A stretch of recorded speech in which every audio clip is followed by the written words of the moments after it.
Quand on veut investir son argent, on a souvent deux approches qui s'affrontent. D'un côté, l'approche dite de croissance vis-à-vis de l'autre approche qui est l'approche de rendement. Dans cette vidéo, on va voir de quoi il en retourne, vers quoi vous devriez vous orienter en fonction de votre situation, quels sont les avantages et les inconvénients de ces deux stratégies, et surtout comment en choisir une par rapport à l'autre.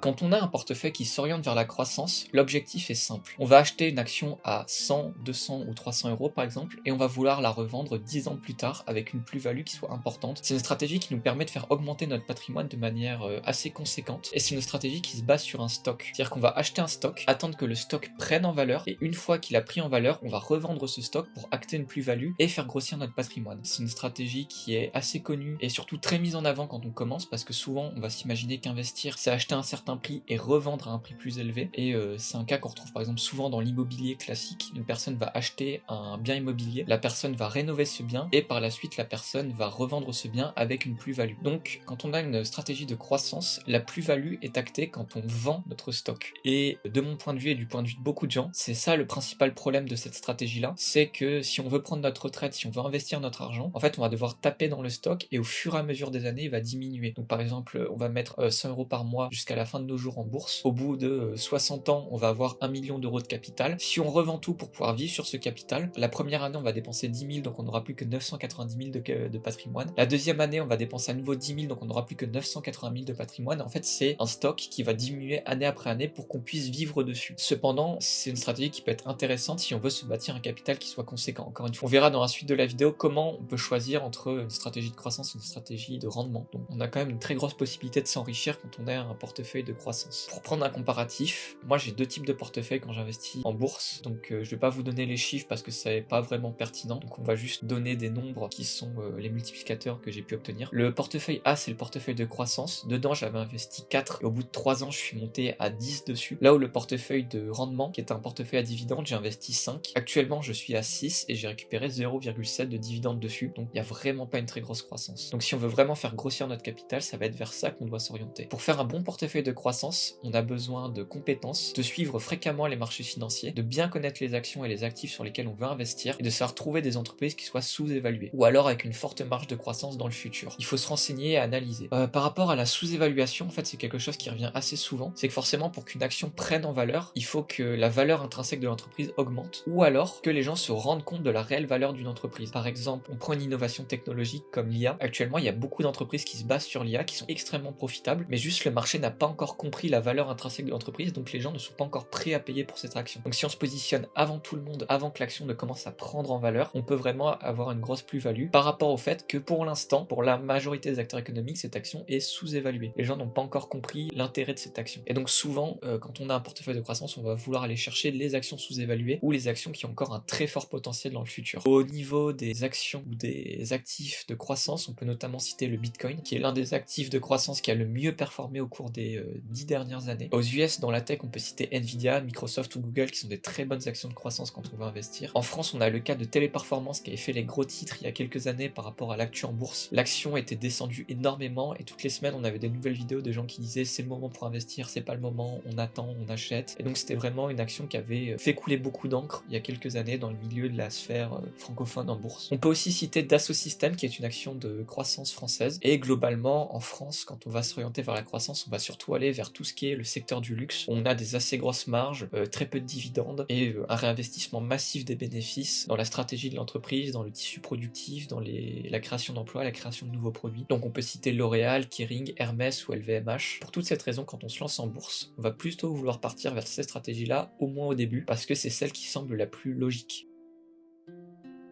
On va parler des actions à dividendes. Un dividende, en fait, c'est le bénéfice qu'une entreprise va reverser à ses actionnaires par rapport au fait qu'ils aient investi dans l'entreprise. Par exemple, on achète une action, l'entreprise va faire 100 de bénéfices en fin d'année. En fait, au prorata du nombre d'actions qu'on détient de l'entreprise, par exemple, on détient 1% des actions, l'entreprise va nous reverser 1% de son bénéfice annuel sous forme de dividende. La plupart du temps, un dividende, c'est quelque chose qui est versé une fois par an. Et globalement, si le bénéfice de l'entreprise augmente, le dividende de l'entreprise va lui aussi augmenter. Le principe d'un dividende, et ce pourquoi c'est aussi intéressant, c'est que chaque année, le revenu qu'on va avoir grâce au dividende va augmenter. Si je prends mon cas, par exemple, j'avais investi sur Ruby en 2023, de mémoire, Ruby c'est 2,10 € de dividendes. En première année, j'ai reçu les 2,10 €. En deuxième année, je suis monté à 2,15 € de dividendes. En troisième année, je suis monté à 2,20 €, quelque chose comme ça. Donc par rapport à la même somme investie, chaque année, le revenu du dividende va augmenter un petit peu. Après, évidemment, quand on dit ça, les performances passées ne présagent pas des performances futures et une entreprise peut très bien couper le dividende. Ça, c'est quelque chose qu'il faut garder en tête. C'est un point important. C'est une entreprise peut très bien dire du jour au lendemain, on arrête de payer le dividende. Donc c'est aussi pour ça que, comme pour les actions de croissance, il faut vraiment se renseigner sur ce dans quoi on investit. Il faut se renseigner sur l'action, sur le modèle d'acquisition de l'entreprise, sur les marges de l'entreprise, sur le futur de l'entreprise, et aussi regarder depuis combien de temps elle verse des dividendes. La stratégie de rendement par rapport à la stratégie de croissance, elle se base sur un flux. C'est-à-dire que dans le premier cas, en fait, on achète un stock, on attend que le stock prenne en valeur et on revend le stock. Là où par rapport aux dividendes, en fait, on va acheter un stock. On ne va pas toucher à ce stock, ou alors si, pour réinvestir dedans, pour le faire augmenter en taille. Et par contre, le stock va nous rapporter des revenus chaque année par rapport à la possession du stock qu'on a. Et on va vivre sur ces revenus. Donc en fait, on va vivre sur le flux que produit le stock. Pour beaucoup de gens, en fait, ça peut être une approche qui est beaucoup plus saine, parce qu'en fait, contrairement aux actions de croissance où le stock va diminuer au fur et à mesure, quand on investit dans des actions à dividendes, généralement le stock ne diminue pas, le stock de base. Par contre, par rapport aux actions de croissance, un portefeuille à dividendes va être beaucoup plus long à mettre en place. Il va produire aussi beaucoup moins de dopamine, parce que forcément, quand tu achètes une action à 20, qu'elle monte à 40, que tu investis 200, que tu récupères 400 d'un coup, forcément, tu prends pas mal de plaisir, c'est assez ludique à suivre, etc. Là où généralement, en fait, s'il faut dire les termes, les dividendes, on se fait chier. Une fois par an, on va obtenir un peu d'argent de la boîte, argent que très souvent on va réinvestir. La première année, on va gagner un petit peu, la deuxième année, on va gagner un peu plus. Et généralement, il faut vraiment attendre peut-être 20 ou 30 ans pour vraiment commencer à beaucoup gagner grâce au portefeuille à dividendes. Niveau sensation, pour les gens qui aiment bien investir parce que ça provoque des sensations, parce que ça donne du stress, parce que ça donne des bonnes émotions, c'est vraiment pas le top le portefeuille à dividendes par rapport à ça. Le dividende aussi, on peut le mettre en avant, c'est un actif qui est anti-crise, c'est-à-dire que la plupart du temps, quand on a une crise financière, le coût des actions va baisser. C'est-à-dire que par exemple, si on prend l'action de Total, elle va passer de 60 € avant la crise Covid à 30 au plus bas. Par contre, généralement, les marges de l'entreprise, le bénéfice de l'entreprise et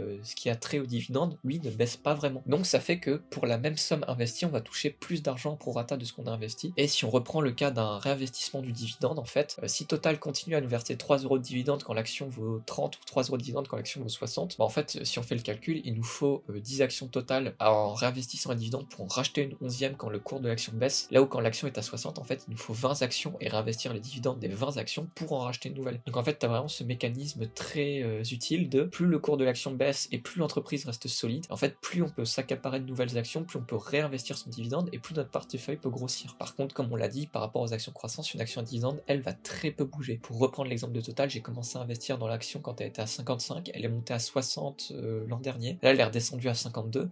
Comparé à une action de croissance, si on regarde la courbe, elle fait pratiquement du surplace en fait. On va pas être sur des actions comme Nvidia qui peuvent prendre 50 ou 100% en une année. Là, si on fait du 3-4% de croissance par an, c'est déjà bien. Pour citer des actions à dividendes ou des actifs financiers à dividendes, on peut parler de l'immobilier locatif. Donc c'est le principe d'acheter un appartement ou une maison, de la louer à quelqu'un et de toucher le prix des loyers. On peut citer Coca-Cola aux US, le secteur bancaire en France qui sont assez connus pour reverser d'assez gros dividendes comme BNP, Crédit Agricole ou Société Générale. On a aussi le secteur énergique avec Total que j'ai pu citer à de nombreuses reprises dans cette vidéo, Engie ou Ruby. Par contre, comme on l'a dit au départ, le point négatif c'est que l'entreprise peut totalement couper le dividende du jour au lendemain en cas de problème. L'entreprise peut baisser le dividende, une entreprise peut faire globalement un peu ce qu'elle veut avec le dividende du moment que les actionnaires sont d'accord. Quand on veut investir dans une stratégie de dividende et de rendement, il va quand même falloir se renseigner sur l'action, il va falloir suivre les cours, suivre les actus, mais quand même beaucoup moins que par rapport à la croissance. Et il y a aussi certains pièges qu'on doit éviter. Par exemple, il y a quelques années, j'avais voulu investir sur l'entreprise Nexity qui proposait 10% de dividendes, et en fait je me suis rendu compte qu'après coup que c'était un piège, parce que pourquoi est-ce qu'elle propose 10% de dividendes? Parce que l'entreprise avait commencé à se péter la gueule en bourse petit à petit, donc forcément proposer 2,50 de dividendes quand ton entreprise,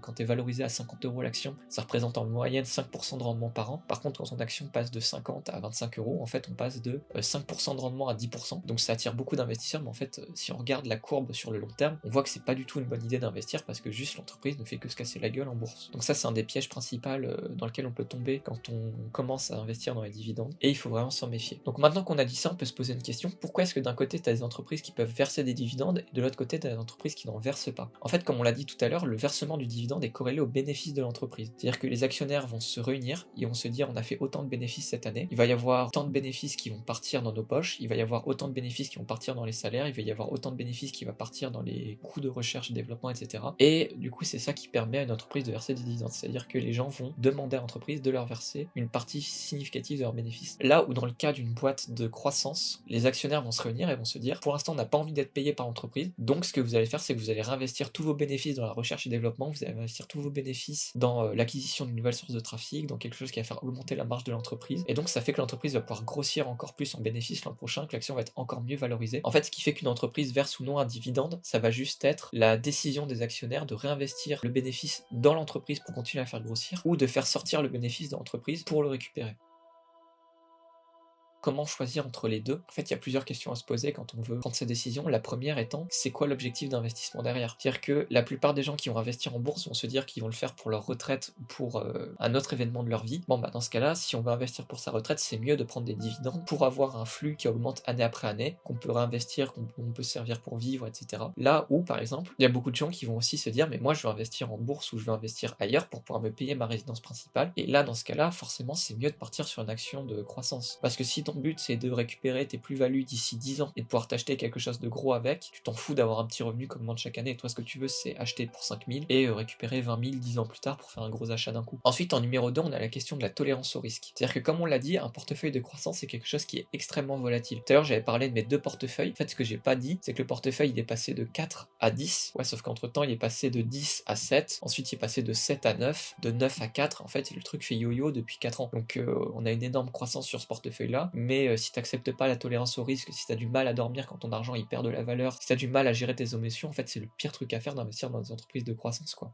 Parce que tu risques de prendre des décisions sous la panique, parce que tu risques de faire des mauvais arbitrages, de revendre quand il faut pas, d'acheter quand il faut pas. Pose-toi vraiment la question de quelle est ma tolérance au risque, jusqu'à où j'accepte que mon argent puisse être valorisé, jusqu'à où j'accepte la perte, et si t'es pas prêt à accepter ça, en fait il vaut mieux ne pas juste investir en croissance. Ensuite, c'est aussi combien de temps tu veux passer dessus chaque mois. C'est-à-dire que, comme on l'a dit, une entreprise de croissance, c'est une entreprise qu'il va falloir repérer assez tôt. C'est une entreprise sur laquelle il va falloir faire une analyse, comprendre le modèle d'affaires de l'entreprise. Il y a beaucoup de questions à se poser quand on veut investir en croissance. C'est pas juste j'achète parce que j'ai un bon pressentiment, etc. Là où généralement, quand on parle d'une entreprise à dividende, tout à l'heure j'ai cité Coca-Cola. Est-ce que Coca-Cola continuera à vendre d'ici 20 ans? Oui, sûrement. Est-ce qu'il continuera à avoir une position de leader de marché? Oui, aussi. Est-ce que même en cas de crise, les gens continuent à boire du Coca? Aussi. On a une analyse à faire aussi sur les actions à dividende, mais une analyse qui est quand même beaucoup moins poussée que pour les actions de croissance. Et surtout, est-ce que l'action va continuer à faire du bénéfice? Oui. Bon, bah on a déjà un premier élément de est-ce que j'achète ou est-ce que j'achète pas. Ensuite, la quatrième question à se poser, ça va être combien de temps est-ce qu'on veut investir? C'est-à-dire que si on veut investir sur 10 ans, bah forcément c'est peut-être mieux de juste partir sur les actions de croissance parce que on va pouvoir faire une plus-value qui sera beaucoup plus importante et beaucoup plus impactante pour notre futur que si on investit sur 30 ans. Sur 30 ans, c'est peut-être mieux de se bâtir un revenu, c'est peut-être mieux d'avoir des portefeuilles à dividendes, c'est peut-être mieux d'avoir des actions à dividendes qui font du 3-4% par an de croissance, plutôt que d'avoir une action qui peut monter très haut, se casser la gueule, etc. C'est aussi un point qui est assez important à prendre en compte, c'est combien de temps on veut investir notre argent. Enfin, en numéro 5, la dernière question, c'est quoi notre situation actuelle? C'est-à-dire que moi, quand je prends l'exemple de mon portefeuille à dividendes, que je veux en faire, c'est me préparer une retraite avec, c'est me faire un revenu complémentaire avec. Donc ma situation actuelle, en termes d'investissement sur ce point de vue-là, c'est de me dire, bon bah je vais mettre un peu de mon argent chaque mois pour que ça continue à me rapporter dans quelques années. Et pareil, quand on est jeune, si on veut avoir une grosse somme pour investir, comme on l'avait dit tout à l'heure, dans une maison, dans une résidence principale, s'acheter une voiture, etc., c'est peut-être mieux de partir en action de croissance parce que notre situation actuelle nous permet justement de pouvoir tanker cette volatilité. Parce que moi, si encore une fois, si je reprends mon exemple de portefeuille à volatilité, même si je suis en perte dessus, même si je suis en gros gain dessus, pour l'instant j'ai des revenus qui sont complémentaires, j'ai des revenus à côté de ce truc, donc je peux me permettre d'avoir une grosse volatilité, de perdre un peu d'argent sur ce portefeuille-là pour l'instant. Donc pareil, notre situation actuelle va énormément influencer la manière dont on va investir.